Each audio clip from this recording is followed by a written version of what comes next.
ইমাম খোমেনির দাওয়াতে আমি আর সাইদি সাহেব রহমতুল্লাহ আলাই দুইজনে গেলাম। তারপরে ইমাম খোমেনি মৌলানা আব্দুর রহিম সাহেব রহমতুল্লাহ আলাই, আমরা তার সঙ্গে কথা বললাম।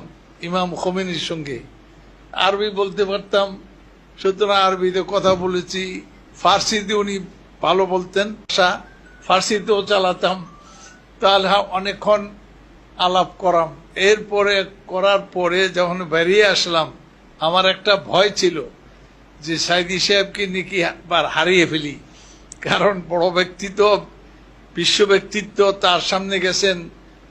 আমি আগেই কানে কানে বলছি যে ভাইজান দেখা করব, ঠিকই কথাবার্তা বলবো, কিন্তু মনে রাখতে হবে এনারা শিয়া, আর শিয়া ইজমের সঙ্গে ইসলামের, আমাদের সুন্নি ইজমের সঙ্গে বিরাট সংঘর্ষ, এর থেকে এইদিকে মনে রাখতে হবে। তো যাই হোক, আলহামদুলিল্লাহ এই আলোচনা করার পরে ফিরলাম। হযরত মাওলানা পছন্দ করতেন বড় আলেমদের সঙ্গে দেখা করা।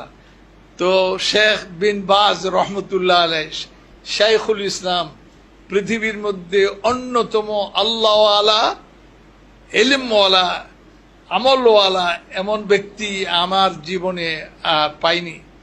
শেখ বিন বাজ, আব্দুল আজিজ বিন আবদুল্লাহ বিন বাজ, সৌদি আরবের গ্র্যান্ড মুফতি।